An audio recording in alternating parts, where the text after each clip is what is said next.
Bienvenidos a Algo que Decir sobre Salud Mental, un podcast destinado a escuchar consejos, opiniones y vivencias de personas como tú y como yo.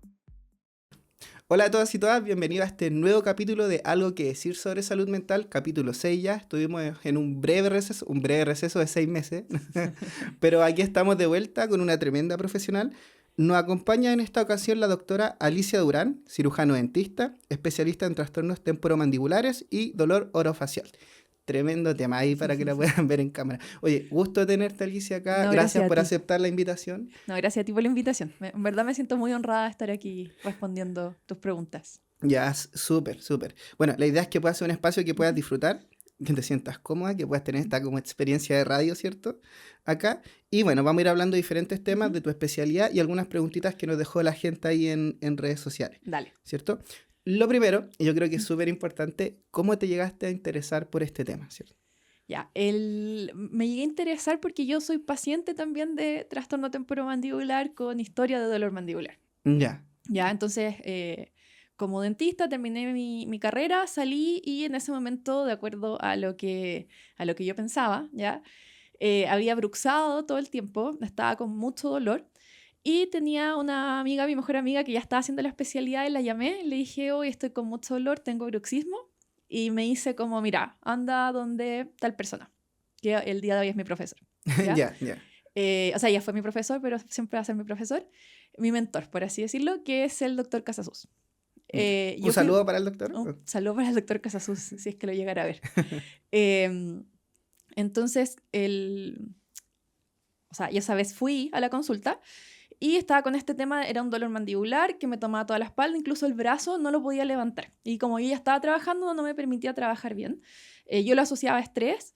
Y bueno, llegué a esta consulta, conversé con el doctor, me hizo los exámenes, yo le comenté evidentemente que era dentista.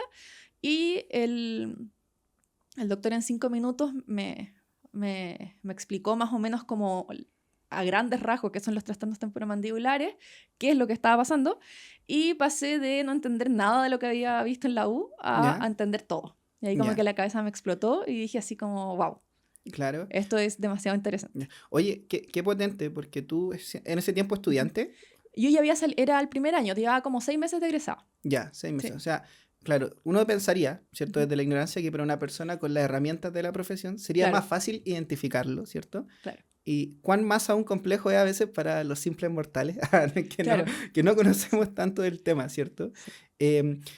¿Qué hubo de diferente en la explicación del doctor que tú dijiste, chuta, esto es? ¿O qué faltó porque fue la primera consulta que hiciste? ¿Visitaste otros profesionales antes de él? O sea, mira, yo me había hecho planos yo misma como en la carrera y porque en el fondo el tema del apriete dentario, la tensión mandibular y el dolor estaba.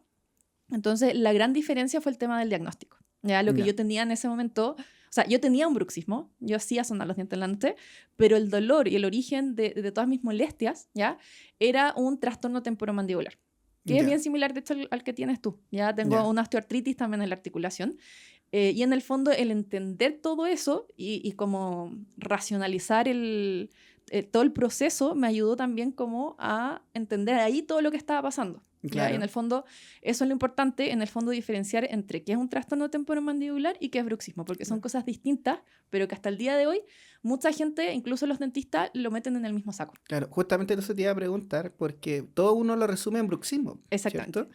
O sea, es como, bueno, y uno piensa, si me compro la plaquita, se solucionan todos mis problemas. Efectivamente. ¿Cierto? Y claro, y viene un proceso igual bien duro cuando uno se da cuenta que no es así, ¿cierto? Efectivamente. ¿Te fijas? Ahora, spoiler, tú lo comentaste, también tengo trastorno temporomandibular. Así nos conocimos. Así nos conocimos justamente, así llegamos a esta entrevista. Y claro, es un punto súper importante. ¿Cómo lo tomaste? ¿Con el diagnóstico? Sí. La verdad es que lo tomé súper bien por el tema de entender lo que me estaba pasando. Ya. Entonces, en ese momento, como que racionalizar, como dije ya, fue súper fácil entender e identificar ya mi dolor de qué era. Entonces me ayudó mucho como el tratamiento. O sea, mi respuesta al tratamiento fue súper rápida. Pero también porque, por lo mismo que dices tú, o sea, para uno que ya estudió y tiene la base, es más fácil entonces ir identificando cosas y me ayudó harto como que me acuerdo que después de ese tratamiento fue la primera vez, yo creo que en muchos años, que logré sentir así como alivio mandibular. Claro. Entonces seguía sintiendo ciertas molestias, ¿cierto? Porque es una patología crónica, pero en el fondo ya lograba identificar en el fondo que no estaba inflamado, sino que era cierto, no sé, por ejemplo, comí algo muy duro, entonces la mandíbula lo sintió. Se resintió por algo muy puntual. Claro, entonces eso como que me lo tomé muy bien. Claro, claro. Oye, Alicia, y bueno, yo creo que hay gente que nos está escuchando. Dentro de eso yo tengo pacientes con trastorno temporomandibular que están súper entusiasmados esperando este capítulo, les hablé harto de esto. Pero hay gente que no está familiarizada con esto, ¿cierto? Porque hablábamos que es diferente al bruxismo. Entonces, ¿cómo definiríamos un poco un trastorno temporomandibular? Ya. Voy a partir por bruxismo. ¿Ya? El bruxismo al día de hoy, ¿ya? Y esto, aquí quiero hacer un pequeño disclaimer porque igual no sé quién va a ver este episodio. Cuando nosotros hablamos de bruxismo siempre es importante tratarlo con un especialista en trastornos temporomandibulares, ¿ya? Porque en el fondo somos los que estamos formados y actualizados, ¿ya? Cualquier otro profesional, aunque sea dentista, que se dedique a otra especialidad, no tiene tanta formación en diferenciar estas dos cosas. Y la información que hay al día de hoy muchas veces es poco actualizada por un tema que aquí voy a herir muchas susceptibilidades, pero no puedo no decirlo, por un tema de lucas, ¿ya? Entonces, por ejemplo, hacer tratamientos que son súper caros, súper agresivos, donde el paciente tiene que desembolsar hartas lucas, evidentemente, que ya se sabe que no sirven, ¿ya? Evidentemente como que hay cierta reticencia a dejar de hacerlo. Entonces, nosotros igual causamos muchas veces como muchas enemistades en el mundo por, en el fondo, ir diciendo que hay ciertas cosas que ya se saben que no hay que hacer y que hay cierta gente que las sigue haciendo. Claro. Entonces, quería hacer ese disclaimer, ¿ya? Porque hay gente que lo sigue haciendo a pesar de saber que... Es que no lo saben. Ya. No, o sea... hay un igual grupo es que difícil si saben ya. o no, si lo quieren saber o no. Pero en el fondo, un especialista en TTM y DOF, dolor orofacial, nuestra formación está basada en la evidencia disponible. O sea, nosotros no nos basamos en opiniones de gente, ¿ya? Entonces, toda nuestra formación se basa en lo que dice la evidencia y lo que dice la ciencia, la más actualizada, ¿ya? Y a partir de esa base es donde el bruxismo al día de hoy no se considera una patología, sino que se considera una conducta del sueño, ¿ya? Comprendo. Entonces, ¿qué es el bruxismo? Como dice como el criterio, o sea, como dice la definición diagnóstica, es el rechinamiento dentario nocturno, ¿ya? Y el rechinamiento dentario nocturno es el que nos abre el diagnóstico de bruxismo, ¿ya? El bruxismo no necesariamente está asociado a dolor, ¿ya? Y eso es súper importante de considerar. Y muchos pacientes que consultan me dicen, mira, mi señora me dice que hago sonar los dientes, me pega para que me calle, pero yo no siento que está apretando los dientes, ¿ya? Entonces yo le digo a ese paciente, lo más probable es que sí tengas bruxismo, ¿ya? Pero es un bruxismo netamente de sueño, y ese bruxismo en general es un síntoma, una manifestación, ¿ya? De otra patología o en general un trastorno de sueño, lo más común, ¿ya? Lo que nos dice el bruxismo es que estamos durmiendo mal. Por eso muchas veces uno asocia el bruxismo a estrés, porque en el fondo tengo estrés, duermo mal, rechino los dientes. Como un efecto en cadena, ¿cierto? Efectivamente. Pero en el fondo el rechinamiento va a estar siempre asociado a dormir mal, ¿ya? O a otras patologías, pero lo más común es que esté asociado a trastornos del sueño. ¿Ya? Entonces, eso es lo primero que hay que diferenciar. Y por lo mismo, al hacer un trastorno de sueño, nosotros en general lo manejamos con neurólogos de sueño. ¿Ya? Comprendo. Y muchas veces pasa que los pacientes van al neurólogo de sueño y efectivamente, claro, hacemos diagnósticos de cosas que hayan pasado súper subclínicas o súper como por lo bajo. Y con eso simplemente como que ya el paciente mejora toda su vida hacia adelante. Entonces, esos son los pacientes que son de bruxismo puro, ¿ya? Claro. Y ahora voy a entrar en los trastornos temporomandibulares, que es... Los trastornos temporomandibulares son todos los trastornos que afectan, ¿ya? El sistema temporomandibular, que es la articulación temporomandibular, y todas las como estructuras asociadas, ya sean musculares, ¿ya? Los discos, los ligamentos, etc., ¿ya? Que es básicamente el sistema que te permite abrir y cerrar la boca. Cuando nosotros hablamos de trastornos temporomandibulares, hay varios diagnósticos, creo que son 37 en específico, ya no me acuerdo el número exacto, pero 37 más o menos, ¿sí? Distinto, y todos tienen distinto origen, ¿ya? Entonces hay trastornos que pueden ser netamente musculares, ¿ya? Entonces muchas veces yo le digo al paciente, este trastorno es muscular, pero no recibe el nombre de bruxismo, porque es un trastorno temporomandibular, ¿ya? Comprendo. Entonces dentro de estos trastornos temporomandibulares, en ningún lado está el diagnóstico bruxismo.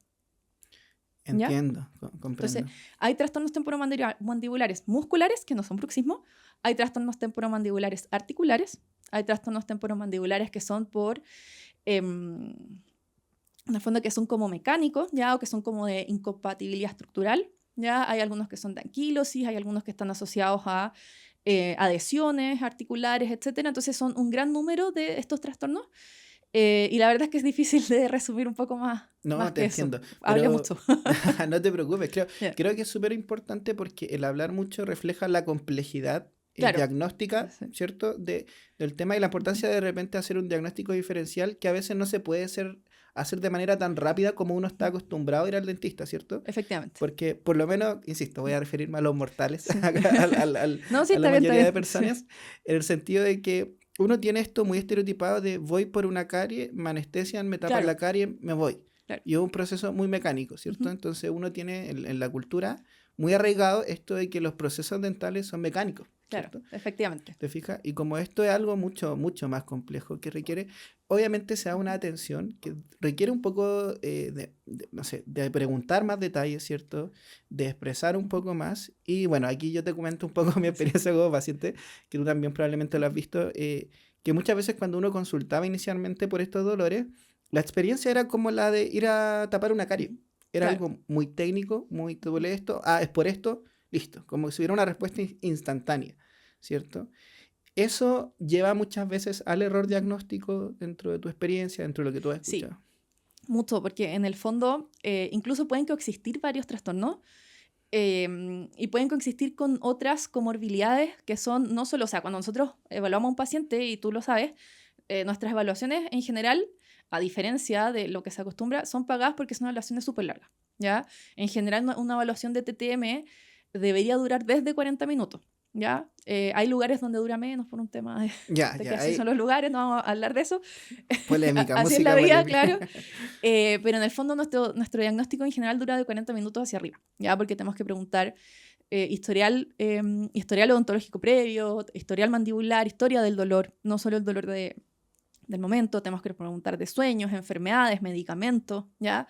Dieta del paciente, antecedentes de otras patologías, hábitos, si hace actividad física. Y ahí, bueno, ahí es donde se cruzan nuestras especialidades, que ahí como que congeniamos bien, porque también el tema psicosocial es súper, súper importante. Entonces nos pasa harto que de repente el paciente no entiende, es como, no, si yo vengo por el plano porque me duele, y ahí nos cuesta igual de repente que el paciente entienda como la complejidad. Ya, Pero igual uno, bueno, cuando uno explique, sea el tiempo, después cuando el paciente se da cuenta también que uno le pregunta hartas cosas, como tú te parece que en verdad hay más cosas. Y por lo mismo, lo más importante ahí es como tratar de explicar harto, mostrar fotos y em, como en el fondo, hacerlo entender en el fondo que necesitamos eso. ¿Ya? claro. Porque si no, vamos a rebotar con el tratamiento. Y bueno, también pasa que nos llegan hartos pacientes que, de hecho, como es tu caso, que ya venían con el plano y que no es suficiente. Entonces, Claro, también ya, no, mira, me hice un plano, lo llevo usando hace 3 años, pero todavía me duele. Entonces, igual, ahí ya es más fácil, pero sí es difícil, la verdad, para nosotros como especialistas, porque somos una especialidad que es muy distinta a la odontología clásica.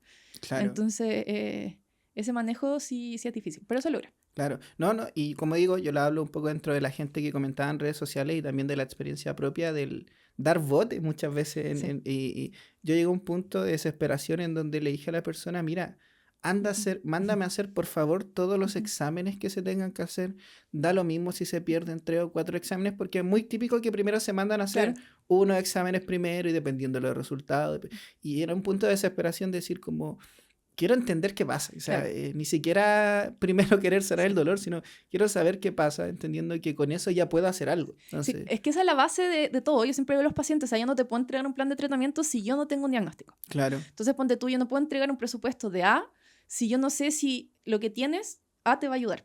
Porque en claro, el fondo los tratamientos varían según el paciente, según el diagnóstico, y hay tratamientos que hay pacientes a los que les ayuda y hay tratamientos a los que el paciente no le ayuda. Entonces siempre tengo que partir de un diagnóstico.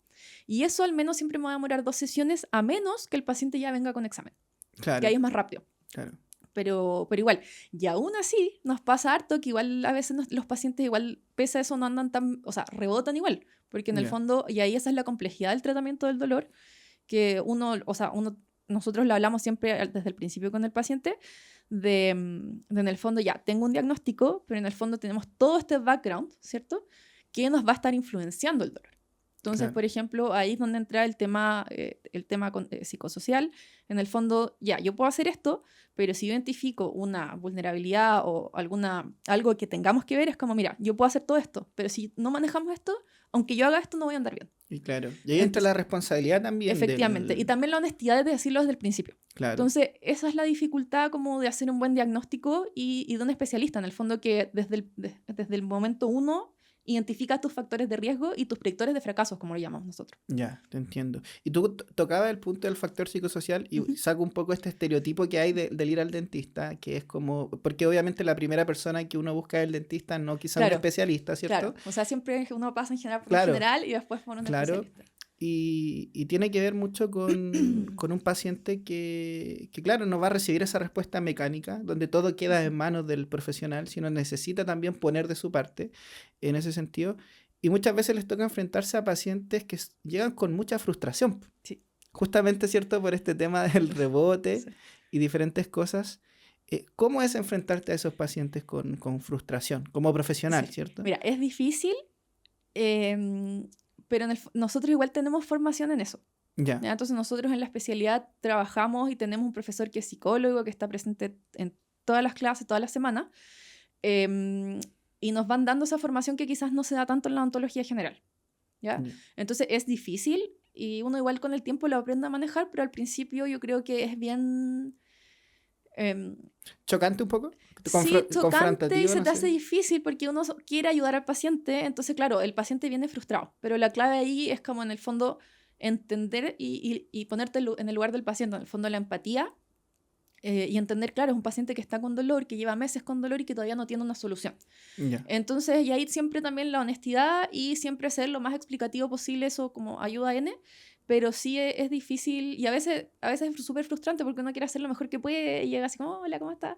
Y el paciente viene enojado, pero al final, al menos a mí me pasa que siempre después el paciente cuando siente ya que hay alguien que en verdad está preocupado, que lo entiende, que le preguntó, como que ya cambia el tiro la disposición. Entonces siempre quizás parten así, pero ya al final ya no cambia mucho esa actitud. Claro. Entonces es difícil, pero no hay nada que la práctica no... O sea, va mejorando la paciencia, va mejorando la forma también de acercarse, ¿cierto? Sí. Y eso es súper clave, porque por ejemplo, en mi caso, en mi profesión, es muy parte nuclear de lo que hacemos, ¿cierto? Pero obviamente en otro tipo de profesiones no es tanto. Quizá hoy en día se habla más de que el enfoque psicosocial tiene que estar un poco de manera multidisciplinar, pero claro, no es algo que está ahí recién, pues, estamos en esa transición. Y que no hay formación también, porque yo creo que ni siquiera los médicos, nadie tiene mucha formación y es súper importante. Claro, y en el cambio, es algo que también se habla harto en psicología, que es la gran pregunta que hasta hoy en día genera polémica, ¿qué es lo que genera el cambio, ¿cierto? Claro. En tu caso quizás está más establecido, y una de las cosas sí que siempre se muestra es que el vínculo con el profesional, y esto no es exclusivo de la psicología, es un indicador muy importante de cambio, y ese vínculo muchas veces no se trabaja con ciertos profesionales. A mí me pasó muchas veces del ir a profesionales que te decían como una respuesta súper deshumanizada, ¿no? Haz esto y listo. Claro. Y tú quedas con una sensación de, oye, pero ni siquiera te expliqué bien qué me dolía, cómo es el dolor. Y tomándome del dolor, es algo muy complejo de describir el dolor cuando llevas tanto tiempo con dolor, porque no sabes qué es normal, qué sensación es correcta, incorrecta, ¿cierto? Sí. Entonces, claro, viene un profesional, te pregunta dónde te duele o cómo te duele. Sí. Y uno queda ahí como, bueno, ¿cómo te lo describo? Dame unos segundos para pensarlo. No, sí, es difícil esa parte, pero... de hecho, la parte más difícil, porque uno entra así como más serio, preguntando y anotando, porque es harta información. Entonces quizás aparte como que el paciente se siente medio incómodo, pero sí, el tema de escribir el dolor es súper difícil para los pacientes y muchas veces me dicen no sé, pero igual no sé es una buena respuesta. Entonces uno trata de guiarlos y todo, pero el vínculo es súper importante. O sea, de hecho a mí me ha pasado que hay pacientes con los que no tengo vínculos que he derivado, porque en el fondo si el paciente no tiene la confianza en ti, no vas a tener éxito terapéutico, aunque seas el mejor en lo que haces. Entonces eso es súper importante y yo he derivado, no es común, pero sí he derivado pacientes porque no hay vínculo.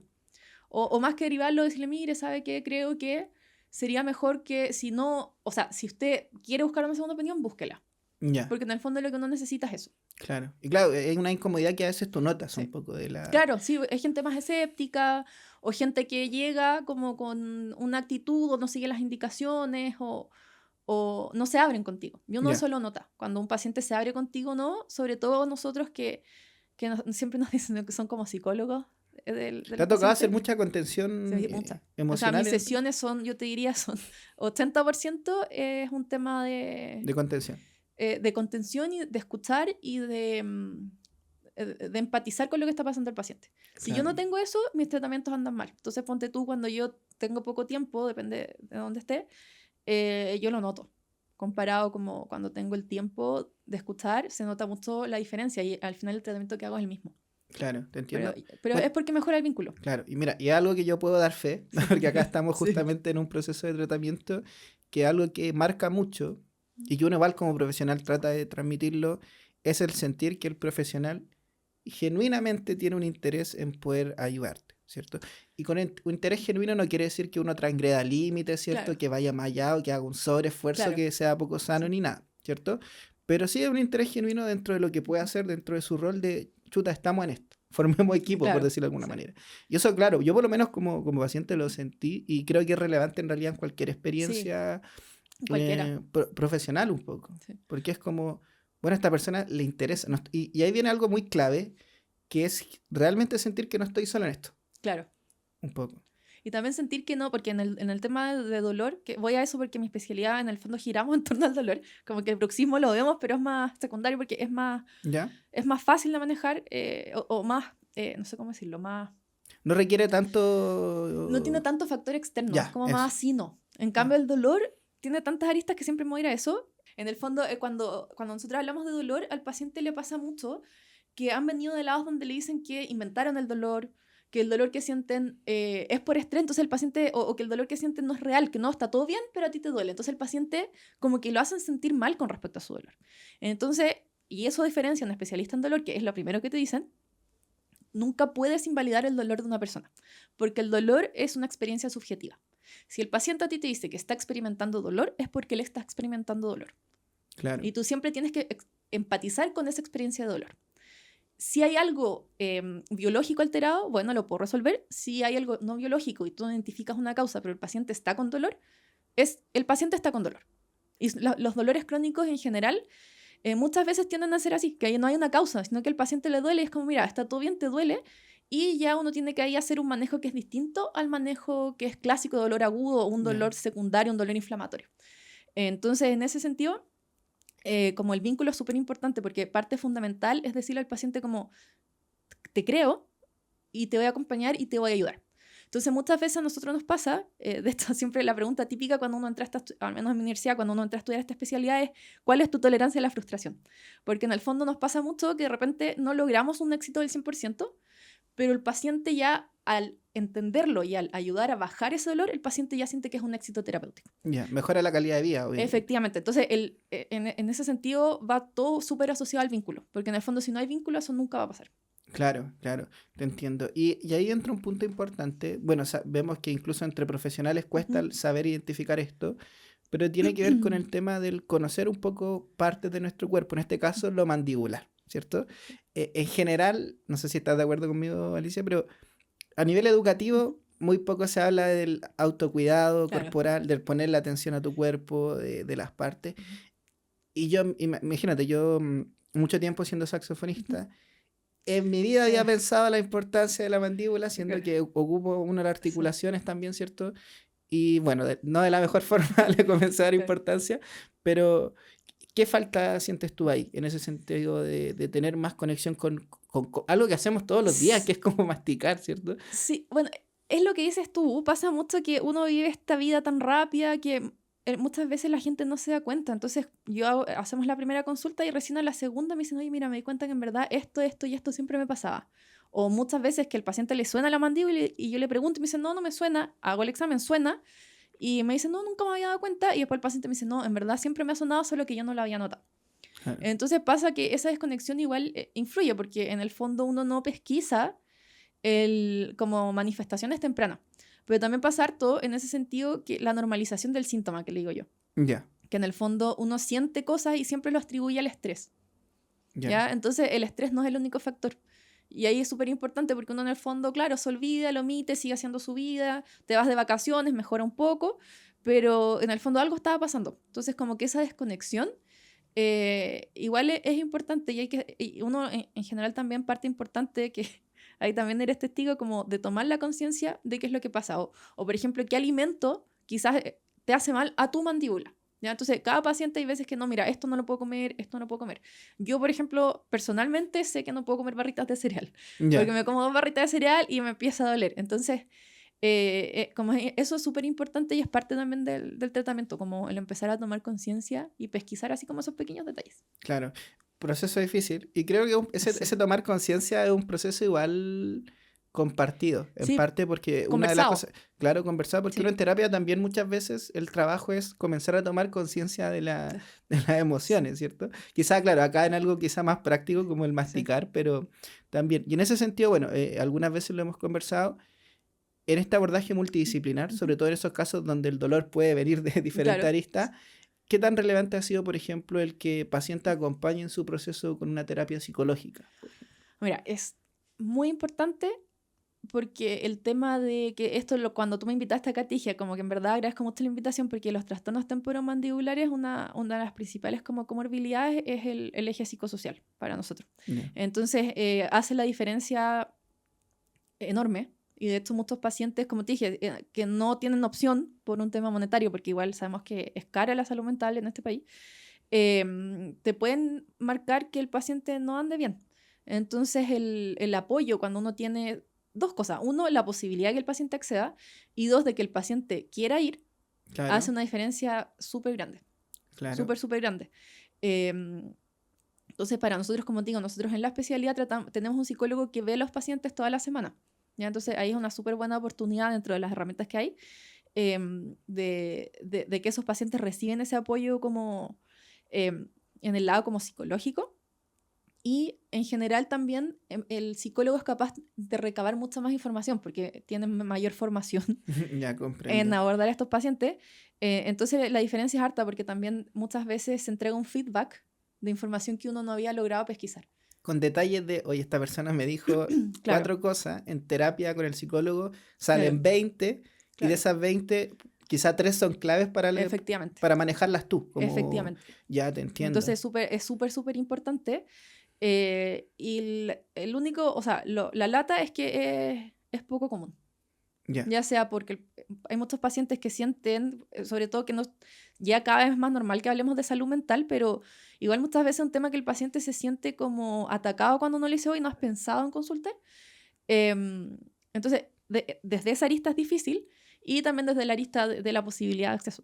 claro, te entiendo. O sea, me imagino que hay todo un trabajo de ablandar mucho el cómo proponerlo, ¿no? Sí, Porque efectivamente. te ha pasado lamentablemente experiencias quizá donde justamente lo han tomado como algo... No me ha pasado, Ya, pero sí como que al principio son medios escépticos.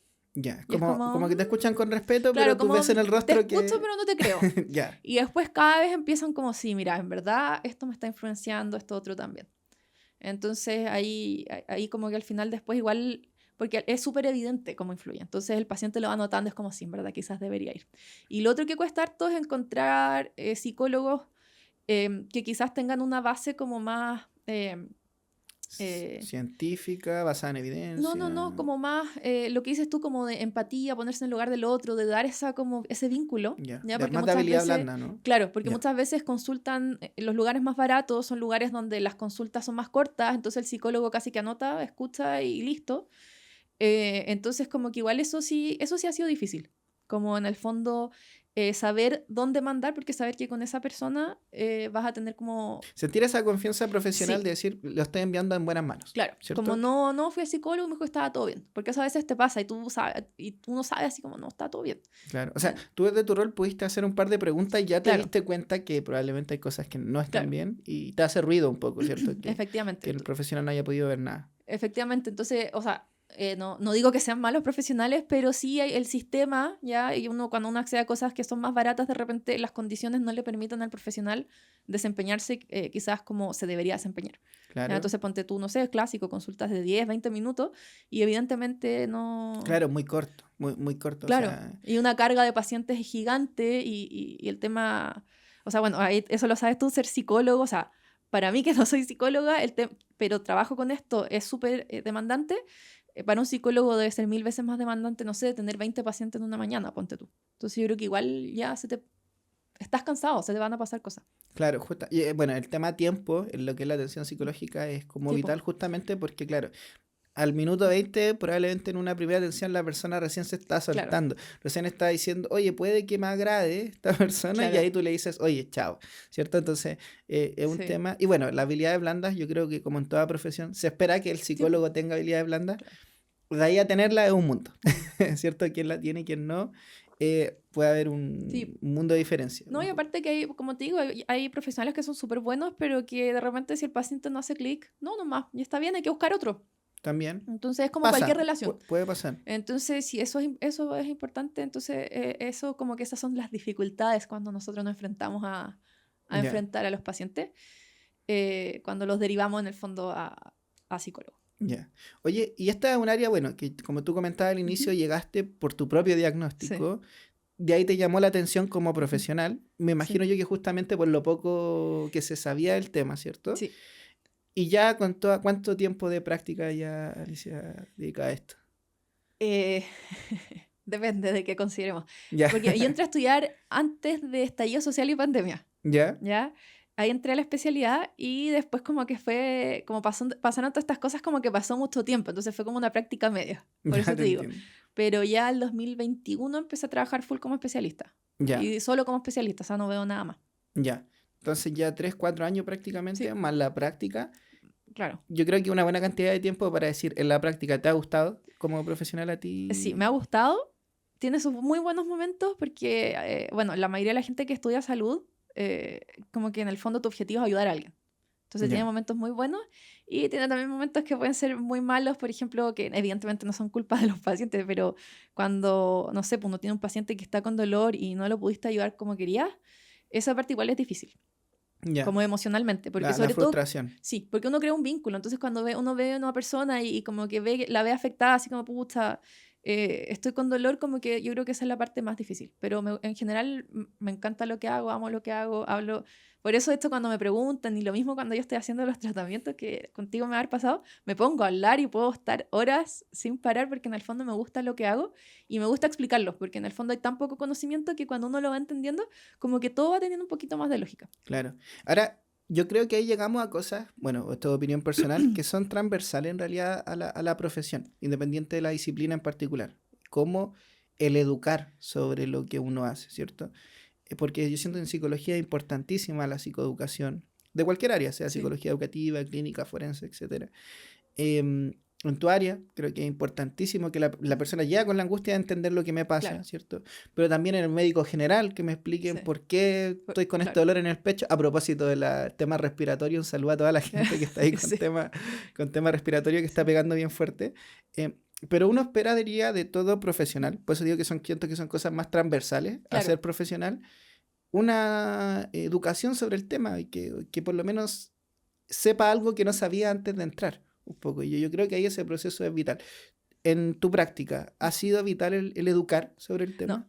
es lo más importante. O sea, yo, sobre todo la segunda sesión, es larga y me doy el tiempo de explicar y puedo estar 40 minutos, una hora hablando, porque si el paciente no entiende, no va a seguir las indicaciones porque no va a entender porque yo le estoy diciendo que tiene que hacer lo que tiene que hacer. Y si el paciente no me sigue las indicaciones, yo siempre le digo, yo en la consulta puedo hacer el 50%, el otro 50% lo haces tú en tu casa. Claro, Entonces, para mí, si el paciente no entiende, el tratamiento no va a andar. claro, ¿Ya? Y en el fondo es lo que pasó, o sea, tú viste eso. Si yo le digo al paciente, mira, tienes que hacer, no puedes comer cosas duras por 2 semanas, el paciente, ¿por qué? Le va a dar hambre, va a querer comer. Si yo le explico el por qué, él lo va a entender y es mucho más fácil seguir esa indicación. Ah, no puedo porque tengo una inflamación, mi mandíbula tiene que descansar. Entonces, en el fondo, lo que estoy haciendo es un bien para mí y no como.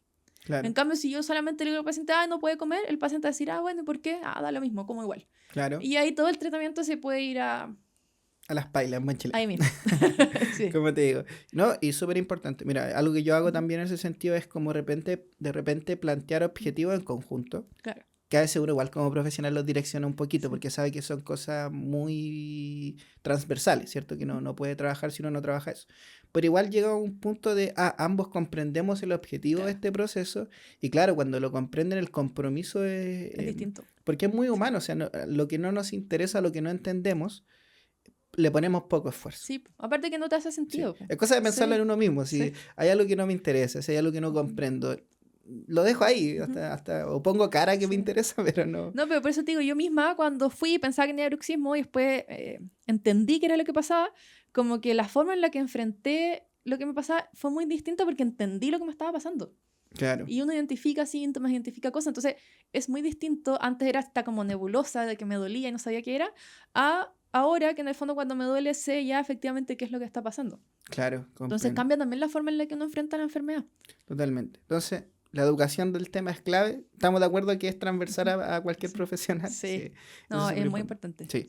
Alicia, te voy a hacer unas preguntas. Dime. Que dejó la gente ahí en el Instagram, ¿cierto?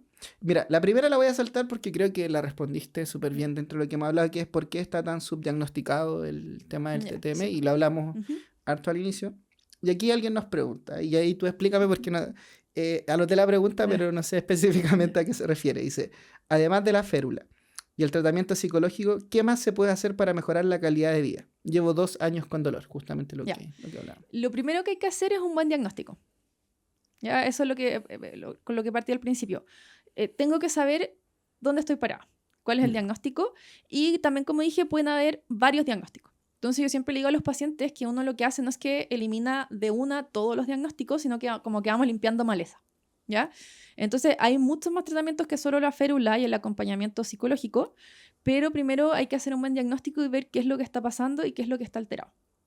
¿Ya? Entonces, dentro de los diagnósticos que tenemos, si es algo inflamatorio, si es algo ya de dolor crónico, porque si ya lleva 2 años, ya hablamos de dolor crónico. Cuando nosotros hablamos de dolor crónico, el dolor crónico es una patología per se. ¿Por qué? Porque existe una modificación a nivel cerebral en la forma en la que el cuerpo interpreta y manda la información con respecto al dolor, ¿ya?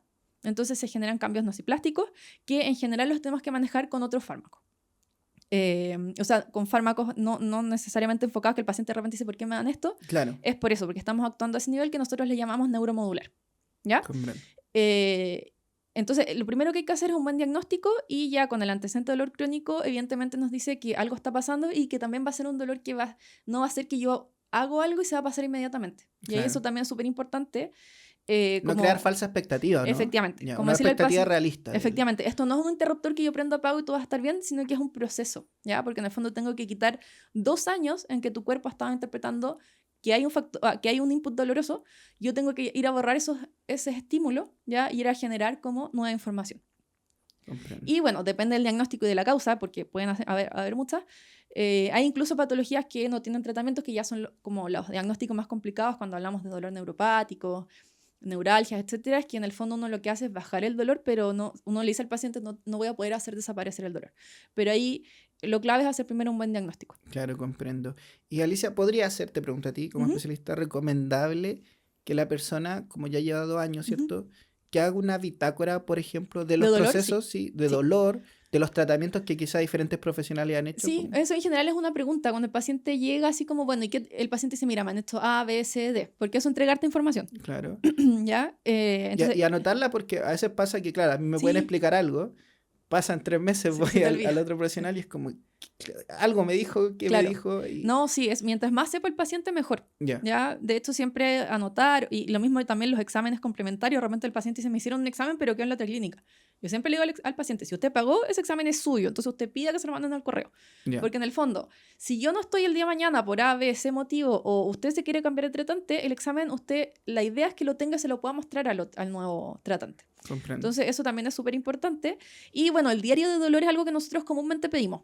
Ya, porque cuando nosotros evaluamos al paciente, la forma en la que se manifiesta el dolor nos permite a nosotros identificar los mecanismos y, en el fondo, qué es lo que está afectado. Entonces hay dolores súper clásicos. De hecho, muchas veces cuando uno ya lleva un tiempo en esto, el paciente dice 2, 3, 4 cosas y uno dice ya sé qué es. ¿Cierto? Claro. O sea, la autodescripción del dolor es clave, un poco tanto. Entonces ahí lo que uno hace es pedir diarios de dolor, y son más comunes en general cuando uno pide diarios de cefalea, ¿ya? Porque cuando uno tiene dolores de cabeza, es común que haya más de un tipo de dolor de cabeza. Entonces nosotros le pedimos para diferenciarlo, uno ve frecuencias, manifestaciones, y lo que es tú que el paciente se acuerda, porque el paciente tiende a olvidar. Claro. Entonces ayudar todo eso. Ayudar todo eso, justamente. Súper. Mira, la siguiente pregunta también la respondimos al inicio, que era igual una pregunta muy inicial, que es ¿qué es un TTM? ¿Cierto? Sí. Lo respondimos. Y voy a pasar a la siguiente, que igual es clave, creo yo. Dice, ¿qué le digo a mi dentista si sospecho de un TTM, un trastorno temporomandibular, pero no lo toma en cuenta? Ahí partimos con el tema de que uno tiene que escuchar siempre al paciente. Claro. En el fondo, si fuiste donde un profesional que tú sientes que no te toma en cuenta, mi recomendación sería cambiar de profesional. Ya. Porque habla mucho de que si tú manifestaste algo y no te tomaron en cuenta, hablas mucho Del profesional. ¿ya? Entonces, porque, insisto, si uno manifiesta algo, uno tiene que resolver motivos de consulta. Y uno tiene que resolver lo que el paciente le molesta. Entonces, para mí sería clave eso, buscar a alguien. Una segunda opinión. Una segunda opinión o incluso pedir una consulta directo con un especialista, así como no es necesario pasar por un dentista general muchas veces, sino que decir, no, mira, tengo una derivación o quiero consultar y quiero ir con el especialista, no quiero ver un dentista general. Claro. Mira, y ahí pasan cosas, que eso sí también es de mi experiencia, no voy a nombrar la institución obviamente, pero claro, hay muchos centros que uno por el tema de trayectoria da más confianza, porque a mí me pasó, de repente iba por cosas particulares, recomendaciones, mala experiencia y también vas perdiendo confianza en lo institucional. Entonces dije, ya voy a ir a algo a la segura y muchas veces las instituciones con más trayectoria te obligan a pasar por una serie de procesos antes de llegar al especialista, a pesar de que tú tienes todo el antecedente y todo eso, y claro, eso implica un costo económico, ¿cierto? Y todo el tema. Pero igual hay lugares donde se puede consultar directamente al especialista. En la mayoría de los lugares, en los que en general te exigen como pasar por el diagnóstico previo, si el paciente es bien insistente, al final lo logra. Consejos. Pero sí, claro, es algo que no debería ser. O sea, yo siempre he abogado porque puedan consultar conmigo directamente, porque en el fondo no... Al final es una traba más que le ponen al paciente. Claro. Y el paciente ya es como, no, entonces mejor no voy. Claro. Entonces, pero si en esos lugares, si les piden como, no, está obligado a ver a un diagnóstico primero, no, pidan no, con la especialidad. Claro. No quiero un diagnóstico, quiero ir a la especialidad. Claro, no. Y pasa con gente que tiene muy poca tolerancia a la frustración, que se hace el ánimo de ir, va, le dicen esto, tira toda la punta al cerro y se amurra y deja ahí todo tirado. No, porque aparte también pasa que de repente no hay hora, entonces va y tiene hora en 3 semanas más, entonces como que ya se pierde el seguimiento y como ya fue una vez no quiero ir de nuevo, entonces pasa harto. Entonces sí, es mejor consultar directo. Se puede, y si los obligan a un diagnóstico, insistan nomás. Claro, me parece bien. Oye, Elsa, mira, esas eran las principales preguntas, la otra en parte ya la hemos hablado harto, así que no vale la pena comentarla. Yo te diría, desde tu experiencia como profesional, desde tu experiencia como alguien que pasó por un trastorno, que tiene un trastorno temporomandibular, ¿qué palabra le diría a la gente que está pasando por este proceso? Ya sea por el dolor y que quizá este podcast le está ayudando a decir, oye, ¿sabes qué? Parece que eso a mí sí me ocurre, no sería buena idea consultar con un profesional. Gente que está en ese proceso ya, ¿qué palabra le dirías tanto a nivel profesional como de experiencia también, ¿cierto? Como de ánimo, de... Mira, es difícil porque igual hay hartos factores que influyen. ¿Ya? Pero en el fondo, cuando uno tiene un trastorno doloroso en general, ¿ya? Como que ahora el dolor orofacial está siendo más común, es como el nuevo dolor de espalda. Pero lo más importante es no sé cómo decirlo, la forma en la que yo enfrento el diagnóstico. ¿Ya? En el fondo, la catastrofización, ¿está bien dicho, cierto? Claro. Sí. Si no, inventamos una nueva palabra, no te preocupes. No, pero en el fondo, catastrofizar tu diagnóstico es de mal pronóstico, ¿ya? Y de hecho, eso, cuando yo decía proyectos de fracaso, para nosotros es un proyecto de fracaso porque en el fondo tú te predispones a estar en un estado doloroso, ¿ya? Claro. Entonces, así es importante el tema psicosocial. Así entra lo psicológico, claro. De cómo... Claro. Entonces, si tú lo enfrentas mal y empiezas con una mala actitud frente al diagnóstico, probablemente va a seguir así. Claro. ¿Ya? Entonces, lo principal es tomarlo como lo que es, ¿ya? Y muchas veces uno lo que tiene que hacer es entender el diagnóstico, ¿ya? Y saber que en el fondo esto es lo que nosotros trabajamos mucho cuando los pacientes tienen dolor crónico. Cuando uno manda al psicólogo un paciente con dolor crónico, uno no lo manda porque el psicólogo le va a quitar el dolor. Uno lo manda porque el psicólogo le ayuda al paciente a vivir el dolor del día a día, como que lo acompaña y lo ayuda a entender y a enfrentarlo. Entonces, cuando el paciente tiene un dolor muy severo, el paciente no entra en esta desesperación. Y ya solo eso ayuda. Entonces, yo creo que así como paciente y como profesional, yo diría que esa es como la recomendación principal. Ponerle atención a cómo afronto. Claro, como siempre afrontarlo de una forma positiva. Claro. En el fondo como, me duele, sí, pero igual voy a salir. Porque, por ejemplo, si yo entro en un tema de dolor y digo, no voy a salir, no voy a hacer mi vida, no voy a hacer mis hobbies. Claro, ya no voy a poder hacer nada. Claro. Efectivamente, como que empiezo a entrar en un círculo donde empieza también a alterarse el tema psicológico, empieza a haber un estado más depresivo, hay una disminución de umbrales del dolor, la disminución de umbral del dolor va a hacer que me suba el dolor, voy a estar más frustrado, voy a dormir más mal. Entonces entro en un estado pro dolor generalizado. Entonces, lo más importante es eso, decir como sí, ok, estoy con dolor, me duele, pero voy a hacer, por ejemplo, actividad física. La actividad física es el analgésico más barato, el mejor, el más inocuo, etc. Entonces, si yo... O sea, es un gran aliado. Efectivamente. Entonces, si yo estoy con dolor, pero tengo una actitud positiva y es como, no, esto va a pasar y yo voy a hacer todo lo que pueda, la mejora es súper distinta. Claro. Entonces, yo diría que ese es como el mejor consejo que yo podría dar. Claro. Y este afrontamiento positivo, como tú lo comentabas antes, también realista, ¿cierto? Es como, lo enfrento positivamente, pero entendiendo que es un proceso. Efectivamente. ¿Cierto? Que no va a ser que porque esta semana estuve positivo, el otro lunes va a acabar, ¿cierto? Efectivamente. Pero claro, y yo creo que estarás de acuerdo, Alicia, si ese proceso está costando, el psicólogo o psicóloga puede ser un buen ahí aliado. Es un muy buen aliado, y de hecho, como te digo, cuando uno identifica ya patologías que son en verdad son difíciles para los pacientes, por ejemplo, la neuralgia trigeminal o la neuropatía trigeminal dolorosa postraumática, que es cuando el paciente, por ejemplo, le sacan un diente o le hacen un tratamiento de conducto y el paciente queda con dolor para siempre. En esos casos es muy importante ese acompañamiento porque es un paciente que no hay tratamiento, ¿ya? Entonces, el paciente tiene que saber que va a vivir con eso. Comprendo. Entonces, la forma en cómo viva o cómo lo afronte hace harta diferencia, ¿ya? Entonces, esas patologías para nosotros son clave como que identificar y lograr que el paciente como entienda esa importancia, porque en el fondo igual son muchos pacientes que vienen buscando opiniones de mucha gente y que lo que espera es que alguien les dé como, no, mira, toma esto y se te va a pasar. Claro, este es el procedimiento. Claro. Y eso no es así, ya con esas patologías. O sea, en términos psicológicos hay un duelo respecto a cómo afronto el día a día, ¿cierto? Efectivamente. Te entiendo. Y también ponte tú, lo que yo siempre digo a los pacientes, sorry que te interrumpí, no te que se me va la idea.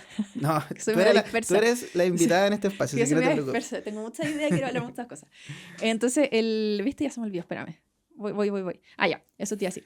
En el fondo, como lo mismo que tú dijiste, como el tema de ese duelo, ¿ya? El paciente, ponte tú, cuando está con dolor, yo siempre digo al paciente, o sea, si tú estás con dolor y hay algo que no quieres hacer, está bien que no lo hagas, ¿ya? Y eso me pasa mucho porque, por ejemplo, otra de las cosas como bien comunes que nosotros vemos, o pacientes que tienen predisposición al dolor, son los pacientes que tienen como, que son cuidadores de personas.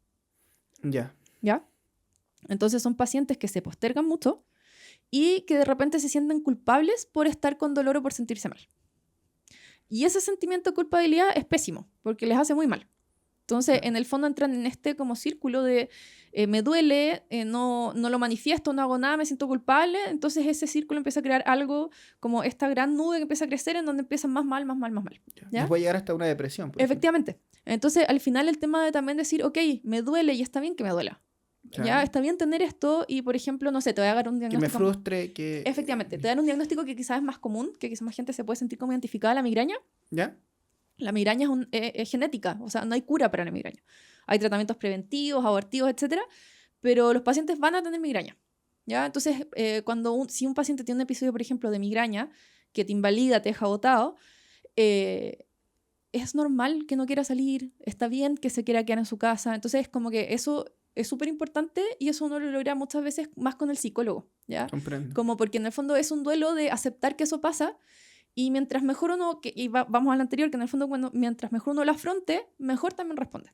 Claro. Entonces, en ese sentido del duelo, siento que sí, es muy así. Claro. No, como tú decías, de repente comorbilidades como una depresión, en el sentido de que la depresión hace que nuestros pensamientos sean más negativos. Eso está comprobado, ¿cierto? Que tengamos un sesgo, no porque la vida es negativa, sino hay una predisposición por lo que uno está pasando a percibir un poco las cosas de forma negativa. Entonces, claro. Alicia, creo que ha sido un tema tremendamente bueno. Bacán. Y sobre todo poco hablado. Poco hablado Sí. en tu disciplina y aún más la relación que tiene con la salud mental. Si súper tu poco. disciplina es nuevo, Sí. más aún en el diálogo con... Nuestra asociación con salud mental. Sí, Claro. no, por eso cuando me invitaste yo dije, sí, me encuentro, o sea, me sentí muy honrada, pero también encontré que era muy buen tema porque nosotros tenemos poca llegada, siento, con salud mental y está mal, porque en verdad coexistimos juntos en la mayoría de las veces. Tiene que ser un abordaje multidisciplinario, Sí. un poco. Yo creo que es algo que está pegando hoy en día cada vez más, que es bueno que pegue de alguna manera, ¿cierto? Porque la retroalimentación, como tú decías, de un otro ayuda mucho. Y te agradezco a ti la disposición. La disposición porque, claro, a veces uno tiene un conocimiento, independiente si esté bien o mal, alguno a veces lo quiere compartir, ¿no? ¿Cierto? Y tú tuviste siempre, desde un inicio, la buena disposición de querer estar en este espacio, ¿cierto? Y nada, pues agradecerte. No, gracias a ti. Sí que, y estoy seguro que esto que tú has conversado le va a servir a más de una persona. Ojalá. No solo gente que está pasando por esto, sino también profesionales que escuchan este video podcast, ¿cierto? Que pueden decir, oye, ¿sabes qué? Aquí hay un nicho también y que es importante tenerlo en cuenta. Sí, súper. Un poco, ¿cierto? Y también, bueno, algunas de las preguntas que no te hice porque tú las respondiste, también lo dejaron otros cirujanos dentistas. Entonces también si es que escuchan esto, también puede ser de mucha utilidad. Claro. Para ampliar un poco la perspectiva, ¿cierto? Sí. En aquellos que no la han ampliado porque no sepan, ¿cierto? Para aquellos que lo saben y no la amplían, tirón de oreja. Sí, no, mejor no entrar porque es medio polémico, pero sí. Lo único, sí, lo ideal es verlo con un especialista. ¿Ya? Y lo otro que también me interesaría dejar acá, considerando la audiencia, es el tema de que el tan conocido plano de relajación, tiene efectos buenos y nosotros lo usamos, pero en muchos casos puede ser dañino, ¿ya? Para varios lados. Entonces, por eso es súper importante verlo con un especialista, ¿ya? Mucha gente, y me ha tocado ver comentarios en Instagram de colegas y cosas así, no, yo me vi y anduve súper mal. Sí, los pacientes con dolor hay veces que andan mal y que son casos difíciles. Entonces, no es, insisto, eso no habla de la calidad de si es bueno o malo, ¿ya? El dolor es así, el dolor es súper ingrato. Pero sí véanse con un especialista, ¿ya? Por ejemplo, si yo soy hipertenso, no me voy a ir a ver con un dermatólogo. ¿Ya? Y en medicina tiene mucho sentido, pero en odontología la gente como que ha costado eso, ¿ya? Entonces, ¿por qué es importante? Porque, por ejemplo, un plano, y tengo pacientes, o sea, no es poco común para mí que me lleguen pacientes que les ponen plano mal indicado, al paciente no le dolía y empiezan con dolor después del plano, ¿ya? Porque el plano puede gatillar síntomas en ciertos pacientes. Entonces, nunca me olvidé a una paciente que ella estaba súper bien, le pusieron un plano y la paciente me costó 6 meses que dejara de estar con dolor. A raíz del y hartos plano. Procedimientos después a raíz del plano, ¿ya? Y ella llegó y me dijo, es que me pusieron esto y me empezó a doler y me duele y antes nunca había tenido dolor, ¿ya? Entonces, así importante es. Y lo otro, que yo te diría que esto es lo más importante, es saber cuándo indicar un plano. ¿Por qué? Porque, por ejemplo, es que me largué, ya nos estamos despidiendo. Bueno, no, dale, no. Oye, estoy seguro que a este punto hay mucha gente interesada. Sí, totalmente. O sea, es una consulta gratis que va a estar disponible 24/7 para quienes están escuchando. Así que dale nomás con la idea. Entonces, ponte tú, como yo decía al principio, el bruxismo va a ser un trastorno de sueño. Si el paciente rechina los dientes, ¿ya? El rechinamiento dentario para nosotros es súper importante porque, como dije, nos habla de trastorno de sueño. El trastorno de sueño más comúnmente asociado al rechinamiento dentario es la apnea o hipapnea de sueño, ¿ya? Si yo le pongo un plano a un paciente que tiene un diagnóstico de apnea y hipapnea de sueño, ¿ya? Esto está investigado. Lo que se ha visto es que si yo pongo cualquier dispositivo que sea mayor a 1 milímetro, estoy exacerbando los episodios de apnea o hipapnea, ¿ya? Entonces, ¿qué quiere decir eso? Que si yo le pongo a un paciente porque me dijo que rechina los dientes un plano y no hizo un buen diagnóstico porque no sé, porque no tengo la formación, o porque no le hice las preguntas, en general es porque no tengo la formación, ya un TTM jamás va a hacer eso, le estoy generando un daño al paciente, ya estoy siendo negligente. Y el tema es las comorbilidades que acarrea la apnea de sueño. Ya las comorbilidades principales son las cardíacas. ¿Ya? Pacientes que les dan infartos, pacientes hipertensos, ¿ya? Entonces, si yo estoy en un paciente exacerbándole esos episodios, agravando el cuadro base, que es el más relevante, para nosotros es súper crítico, claro. ¿Ya? Porque en el fondo está contraindicado y ahí sí he tenido muchos problemas, pacientes que quieren un plano porque hacen sonar los dientes en la noche y yo les digo, no voy a poner un plano hasta que usted no se vea este diagnóstico. ¿Ya? Entonces, es súper importante como ver que el plano no es inocuo, ¿ya? Y no tomarlo así como a la ligera, porque en el fondo el tema, como digo, la apnea y hipapnea es grave. Ya tener apnea de sueño significa que tú no estás respirando en la noche. Y las consecuencias que tiene eso en el largo plazo también son graves. ¿Ya? Son los pacientes que se quedan dormidos, que chocan. Está súper normalizado el roncar. Roncar, sí. ¿Cierto? Roncar no es normal. Sí, para no ser, ya, sí, roncar no es normal. Sí. Claro, sí, es algo que... Roncar no es normal, pueden ir de distintos orígenes, pero siempre hay que consultar con un especialista. En general, y en este caso, o sea, puede ser con un neurólogo de sueño, pero tiene que ser un neurólogo con especialidad en sueño, ¿ya? También tiene que ser con un especialista, o un otorrino. Idealmente un otorrino también con especialidad en sueño. Eso cuando hay apnea del sueño. ¿Sí? Eso es cuando, sí, cuando hay apnea, cuando yo ronco, cuando tengo sospecha. ¿Ya? Entonces, ¿cuándo puedo tener sospecha? Ronco y rechino los dientes. Es una combinación bastante... Sí, ronco, rechino los dientes y tengo desgaste. ¿Ya? Entonces muchas veces me dicen, no, mira, rechino los dientes, tengo desgaste, tengo bruxismo, y usted ronca, sí, ronco toda la noche y mi señora me echa de la pieza. Ya, clásico. ¿Ya?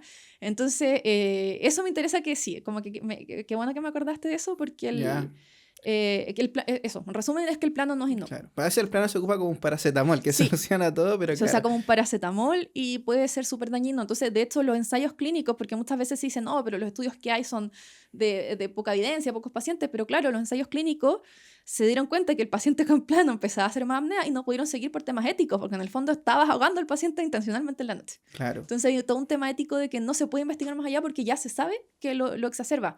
Claro. Entonces es súper importante... Volvemos a lo interdisciplinario, sí. Ahí ya no con psicólogos, sino con, como tú decías, con neurólogo especialista en sueños, efectivamente. Cardiólogo quizás si hay un tema de hipertensión. ¿Sí? O sea, claro, sí, o sea, en el fondo pesquisar el factor causal. Ya. Entonces por eso es súper importante como no...